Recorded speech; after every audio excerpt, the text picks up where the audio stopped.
అందరికీ నమస్కారం. నేను దేవి ప్రసాద్, వాలంటీర్ వైబీఐకి. అందరికీ నమస్కారం. నేను దేవి ప్రసాద్, వాలంటీర్ వైబీఐకి. జనరల్ గా యూత్ అనగానే మనకి ఫిలిమ్స్, ఫ్యాషన్, క్రికెట్ ఇదొక క్రేజ్ మనందరికి. నేను చిన్నప్పటి నుంచి వింటున్నాను, మా పేరెంట్స్ చెప్పారు, ఎల్డర్స్ చెప్పారు, ఇదొక క్రేజ్ మనందరికి. అవినీతి అంతం కాదు, రాజుల కాలం నుంచి ఉన్నది, ముత్తాతల కాలం నుంచి ఉన్నది. ఎప్పుడు మనసులో ఒక పెయిన్ అన్నమాట, ఎందుకు ఇట్లా వీళ్ళు ఇట్లా మాట్లాడుతున్నారు, సాధ్యం కాదా అని అది రిజిస్టర్ అయింది. ఏదో ఒక రోజు దాన్ని అంతం చేయాలన్న కోరిక బలపడ్డది. అది అందరిలో ఉంది, మా ఈ జనరేషన్ అందరిలో లాస్ట్ 20 years నుంచి ఆ కోరిక చాలా బలంగా ఉంది. రీసెంట్ గా స్కామ్స్ చూసాం, 2G స్కామ్ కావచ్చు, వేరే స్కామ్స్ చూసాం, ఫిలిమ్స్ చూసాం, చాలా ఇన్స్పైర్ అయ్యాం. కొన్ని ఫిలిమ్స్ ఉన్నాయి, భారతీయుడు, అపరిచితుడు, లీడర్, ఇవన్నీ చూసాం, చాలా ఇన్స్పైర్ అయ్యాం, ఫుల్ ఆవేశం పెరిగింది. కానీ ఏం చేయాలో తెలియదు. ఇవన్నీ చూసాం. అట్ లాస్ట్ నేను నా చిన్న example, at the age of 7 I was inspired by భారతీయుడు, సారీ జెంటిల్మన్ ఫిలిం, తర్వాత భారతీయుడు ఫిలిం. అప్పటి నుంచి పెరిగింది. ఎప్పుడు ఒక దారి కనిపిస్తుందని ఆలోచన. లాస్ట్ కి మొన్న హజారే గారు, అన్నా హజారే గారు ఒక మంచి వ్యక్తిత్వం గల వ్యక్తి, మనందరి కోరికని నెరవేర్చడం కోసం అక్కడ కూర్చున్నారు. అందుకు మనం ఏం చేశాము, మొత్తం కోట్ల మంది 79 crores యూత్, 1000 మంది అవినీతి పరులు దోచేస్తుంటే మౌనంగా చూస్తూ కూర్చోకుండా బయటకు వచ్చాయి. మన స్పెషాలిటీ ఏంది, మన స్పెషాలిటీ టెక్నాలజీ. జస్ట్ ఒక ఫేస్బుక్ తోని మనం ఇంత రెవల్యూషన్ క్రియేట్ చేయగలం. రీసెంట్ గా ఈజిప్ట్ లో జరిగింది రెవల్యూషన్, అరబ్ కంట్రీస్ లో జరిగింది, జాస్మిన్ రెవల్యూషన్ అన్నారు. నేను వెయిట్ చేస్తున్నాను ఎప్పుడు వస్తుందని. అట్ లాస్ట్ ఇండియాలో కూడా వచ్చింది. దానికి మీ అందరినీ మనసారా అభినందిస్తున్నా. ఇండియాలో కూడా వచ్చింది, దానికి మీ అందరినీ రెండోది మనసారా అభినందిస్తున్నా. కరప్షన్. నాకు తెలిసి రెండు కారణాలు అవినీతి పెరిగిపోవడానికి కారణాలు రెండే. ఒకటి నాకు తెలిసి మన దగ్గర తప్పు చేసిన వాడికి శిక్ష పడిపోవడానికి కారణాలు రెండే. చిన్న ఎగ్జాంపుల్, మన దగ్గర తప్పు చేసిన వాడికి అధికారం ఉంటే, డబ్బులుంటే ఎగ్జాంపుల్ తప్పించుకుంటారు, హాయిగా దొరుకుతారు ముందుగా. అదే పాపం పేదోడు అనుకోండి, తప్పు చేసినా చేయకపోయినా లోపలేసి మక్కలేర కొడతారు. అది కాదు. ఎగ్జాంపుల్ చూడండి, మనకి బ్రిటన్ లో ఇంకా అమెరికాలో జరిగింది. జార్జ్ బుష్, టోనీ బ్లేర్ వాళ్ళ కొడుకులు, కూతుర్లు అమెరికాలో జరిగింది. అక్కడ రూల్ ఏంటంటే 18 years లోపు వాళ్ళు బహిరంగంగా తాగొద్దు, మద్యం తాగొద్దు. ఇద్దరు బ్రేక్ చేశారు, రూల్ వైలేట్ చేశారు.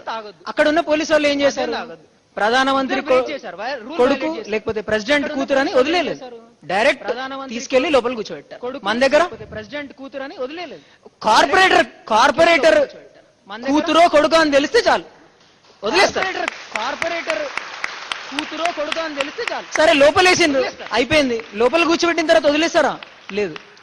సరే ప్రధానమంత్రిని, టోనీ బ్లేయర్ ని, ప్రెసిడెంట్ ని కూర్చోబెట్టి ఒక ½ hour కౌన్సిలింగ్ ఇచ్చారు. ప్రధానమంత్రిని, can you imagine in India? President ని కూర్చోబెట్టి ఒక ½ hour పిల్లల్ని ఎట్లా పెంచాలి, can you imagine in India? చిన్నప్పటి నుంచి క్రమశిక్షణ ఎట్లా పెంచాలి, రూల్స్ ఎట్లా వైలేట్ చేద్దాం, ప్రధానమంత్రికి, ప్రెసిడెంట్ కి ఇచ్చారు. అందుకోసం మనం ఇక్కడ కూర్చున్నాం, దానికోసం మనం పోరాటం చేయాలి. యూత్ అంతా ఉన్నవాడికి ఒక న్యాయం, లేని వాడికి ఒక న్యాయం ఈ దేశంలో ఉండడానికి వీల్లేదు. దానికోసం మన పోరాటం. లేనివాడికి ఒక న్యాయం ఈ దేశంలో ఉండడానికి వీల్లేదు. రెండో కారణం మన పోరాటం ఎలక్షన్స్ అంటే మన దగ్గర పండగ, జాతర. రెండో కారణం మళ్ళా టార్గెట్ యూతే. మనము ఫిలిమ్స్, ఫ్యాషన్ ఇది ఒక ఎత్తు, మళ్ళా టార్గెట్ యూతే. Biryani, bike rally. Films, fashion ఇది ఒక ఎత్తు, మళ్ళీ టార్గెట్ యూతే. డబ్బులు పంచడం, బిర్యానీ, బైక్ ర్యాలీ. ఒక్కసారి ఎలక్షన్ లో పోటీ చేయడానికి 5 కోట్లు ఖర్చిన వ్యక్తి మొన్న 5 కోట్లు, నెక్స్ట్ టైం మన ఎంపీ ఎలక్షన్స్ లో చూసాం 100 crores 200 crores collection. Next time ఇంకా పెరుగుతుంది. 5 కోట్లు ఖర్చు పెట్టి గెలిచిన వాడు తర్వాత మదర్ తెరీసా లేకపోతే మహాత్మా గాంధీ అయిపోతాడా? చచ్చినగాడు 5 కోట్లని 50 ఎట్లా చేసుకోవాలి, 100 కోట్లు ఎట్లా చేసుకోవాలని ఆలోచిస్తాడు. చచ్చినగాడు. అక్కడి నుంచి స్టార్ట్ అవుతుంది కరప్షన్. ఆ 50 కోట్లు 100 కోట్లు లాగడం కోసం కింది వాళ్ళని హెరాస్ చేస్తుంటారు.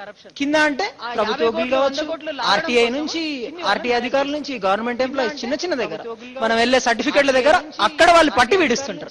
అక్కడ స్టాప్, అక్కడ మనం బ్రేక్ చేయాలి. సర్టిఫికెట్ల దగ్గర కరప్షన్ కి సొల్యూషన్ అంటే అక్కడ మన ఎలక్షన్స్ లో మనం చైతన్యంతో ఉండి, మంచి వాళ్ళు ఎవరైనా సరే వాళ్ళు గెలుస్తారా గెలవరా ఆ డౌట్ లొద్దు, మంచోడా మన చెప్పిందా మంచోడా ఓటేశారు. వాళ్ళు గెలుస్తారా గెలవరా ఆ డౌట్ లొద్దు, మంచోడా అదొకటి.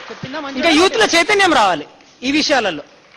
ఇప్పుడు చెప్పిన మనం కూడా ఇంతకుముందు ప్రదీప్ గారు చైతన్యం రావాలి ఈ విషయాలలో, లొంగకుండా, ప్రలోభాలకు లొంగకుండా మనం కూడా ఇంతకుముందు ఓటేయగలగాలి. లొంగకుండా ప్రలోభాలకు లొంగకుండా ఇంకా లీడర్స్ ఇప్పుడు లోక్పాల్ విషయానికి వస్తే మన దగ్గర రీసెంట్ గా చూసారు అన్నా హజారే గారిని తిహార్ జైల్లో కూర్చోబెట్టారు. మన దగ్గర దేశాన్ని దోచుకునే వాళ్ళనేమో తాజ్ మహల్ హోటల్లో కూర్చోబెట్టి ట్రీట్లు ఇస్తారు, టిఫిన్లు తినిపిస్తారు. దేశం కోసం పోరాడే వ్యక్తిని, కోట్ల మంది ఆశల్ని నెరవేర్చే వ్యక్తిని తిహార్ జైల్లో వేస్తారా? ఇంతకన్నా దారుణం ఇంకోటి వ్యక్తిని దీనికి మనం స్పందించాలి. అందుకే ఈవేళ అందరం బయటకు వచ్చాం. దీనికి మనం స్పందించాలి. అందుకే ఈవేళ అందరం బయటకు వచ్చాం. నిజమైన విక్టరీ మనందరికీ ఒక లాస్ట్ నిజమైన విక్టరీ మనందరికీ దశాబ్దాలుగా కొన్ని ఏమంటారు డెకేడ్స్ గా కొంత కళలు ఉన్నాయి. దశాబ్దాలుగా ఒక కళ ఏంటంటే ఆస్కర్ అవార్డు గెలవాలని ఒక కళ ఉండే, మనందరికీ ఉండే కదా. యూత్ అందరికీ ఆస్కర్ అవార్డు గెలవాలని ఒక కళ ఉండే. రెహమాన్ గారు నెరవేర్చుకున్నారు. మనందరి తరఫున రెహమాన్ గారు నెరవేర్చారు. 28 సంవత్సరాల తర్వాత వరల్డ్ కప్ గెలిచాం. అది కూడా ఒక అందరికీ కళ ఉండే. టీమ్ ఇండియా గెలిపించింది. కానీ ఇంకొక కళ ఉంది మనందరికీ, మనుషులలో ఉంది, కరప్షన్ ఫ్రీ ఇండియా. నెరవేర్చాలంటే రెహమాన్ మనుషులలో ఉంది, లేకపోతే టీమ్ ఇండియా కేవలం అన్నా హజారే, డాక్టర్ జేపీ ఒక్కరి వల్ల సాధ్యం కాదు. మనందరం బయటికి రావాలి. కేవలం అన్నా హజారే, డాక్టర్ జేపీ ఒక్కరి వల్ల సాధ్యం కాదు. మనందరం బయటికి రావాలి. ఇంకొక అపోహ ఉన్నది, బయట అట్మాస్ఫియర్ ఫుల్ ఎలక్ట్రిఫైయింగ్ గా ఉంది. ఎక్కడ చూసినా లోక్పాల్ నడుస్తుంది. గ్రామ స్థాయి నుంచి మార్నింగ్ కాలేజీలు బైకాట్, ఈవినింగ్ క్యాండిల్ ర్యాలీస్, ఇవన్నీ నడుస్తున్నాయి. మనందరికీ ఒక అపోహ వచ్చేస్తుంది. మొన్న ఒక అతను మెసేజ్ పెట్టాడు నాకు, నేను మెసేజ్ ఫార్వర్డ్ చేశాను, అయిపోయింది. ఇంకా నేను కరప్షన్ ఫ్రీ ఇండియాకి సపోర్ట్ చేసిన, అయిపోయింది అన్నాడు. అది కాదు, మెసేజ్ ఫార్వర్డ్ చేశాను. రియల్ సొల్యూషన్ ఏంటి అంటే ఇక్కడ పొలిటికల్ చేంజ్. మంచి నాయకులు మనకి కావాలి. అప్పటి వరకు మన పోరాటం ఆగదు. Political change. మన అపోహ ఏంటి, లోక్పాల్ రాగానే అన్ని పరిష్కారం అవుతాయని. లోక్పాల్ ఎందుకోసం అంటే మెయిన్ గా టాప్ లెవెల్ నాయకులకి హైయర్ బ్యూరోక్రసీ. లోక్పాల్ కేంద్ర స్థాయిలో మనము ఎంపీల్ని, మినిస్టర్స్ ని ఇంక్లూడ్ చేసాం, కొంతమంది బ్యూరోక్రసీని ఇంక్లూడ్ చేసాం. అట్లాగే రాష్ట్ర స్థాయిలో మనకు లోకాయుక్తాలు కావాలి. లోకాయుక్తాలు అంటే సీఎం, మినిస్టర్స్, మళ్ళా వాళ్ళు. ఇంకొకటి ఆంబుడ్స్మెన్ అంటున్నాం. సీఎం, మినిస్టర్స్, ఇది టార్గెటెడ్ ఆ టాప్ లెవెల్ వాళ్ళకి. ఇంకొకటి మనం అన్ని దీంట్లో చేర్చామనుకోండి, కింది నుంచి ఇప్పుడు అన్నారు ఆఫీసులలో అన్ని చేరిస్తే దీంట్లో చేర్చామనుకోండి, కింది నుంచి ఎవరు చేయాల్సిన పని వాళ్ళు చేయాలి. ఇప్పుడు సీఎం ఆ డ్రైనేజ్ పనులు చూస్తుంటే ఎవరు చేయాల్సిన, మరి ఇక్కడ కార్పొరేటర్ ఏం చేయాలి? ఇప్పుడు సీఎం. సో అందుకని కొంతవరకు లిమిటేషన్ పెట్టుకోవచ్చు లోక్పాల్ ఇంకా లోకాయుక్తది. సో అందుకే ఫైనల్ గా కొంతవరకు లిమిటేషన్ పెట్టుకోవచ్చు. పిఎం ని ఇంక్లూడ్ చేయాలా వద్దా అంటే ఫైనల్ గా కొన్ని ఎగ్జామ్షన్స్ ఇవ్వాలి. పిఎం ని ఇంక్లూడ్ కొన్ని పాయింట్స్ చెప్పారు రామచంద్రమూర్తి గారు. కొన్ని ఎగ్జామ్షన్స్ ఉన్నాయి. కొన్ని దేశ భద్రత కావచ్చు, మన అను ఒప్పందం ఫాస్ట్ గా జరిగిపోయింది. దేశ భద్రత విషయంలో ఇంకా ఎక్స్టర్నల్ అఫైర్స్ విషయంలో కొన్ని ఎగ్జామ్షన్స్ ఇచ్చి పెట్టచ్చు, పిఎం ని పెట్టచ్చు. అది నా అభిప్రాయం. జ్యుడిషియరీ అంటే మనకి చిన్న ఒక కోర్టులో కేసు ఫైల్ అయింది అనుకోండి, జ్యుడిషియరీ అంటే మన గ్రామ స్థాయిలో లేకపోతే డిస్ట్రిక్ట్ లెవెల్లో అక్కడ ఫ్లాప్ అయినాం, హైకోర్టుకి వెళ్ళినాము. లాస్ట్ మనకి సొల్యూషన్ దొరుకుతుందన్న నమ్మకం ఒక దగ్గర ఉన్నది, అది సుప్రీం కోర్టు. లాస్ట్ అది కూడా దీంట్లో లోక్పాల్లో ఇంక్లూడ్ చేస్తే మేబీ అది వీకెన్ అవుతుందేమన్నా కొంత భయం అయితే మాకు కూడా. దీంట్లో లోక్పాల్లో ఇంక్లూడ్ చేస్తే మేబీ అది వీకెన్ అవుతుందేమన్నా కొంత. లోక్పాల్ అల్టిమేట్ సొల్యూషన్ అంటే అది అల్టిమేట్ సొల్యూషన్ కాదు. మన అల్టిమేట్ సొల్యూషన్ మంచి నాయకులు కావాలి. సో దీనికి అల్టిమేట్ సొల్యూషన్ కాదు, మన అల్టిమేట్ సొల్యూషన్ మంచి నాయకులు కావాలి. సో దీంతో ఇంక్లోజ్ చేస్తాం. Thank you. నా పేరు పుష్కరిణి.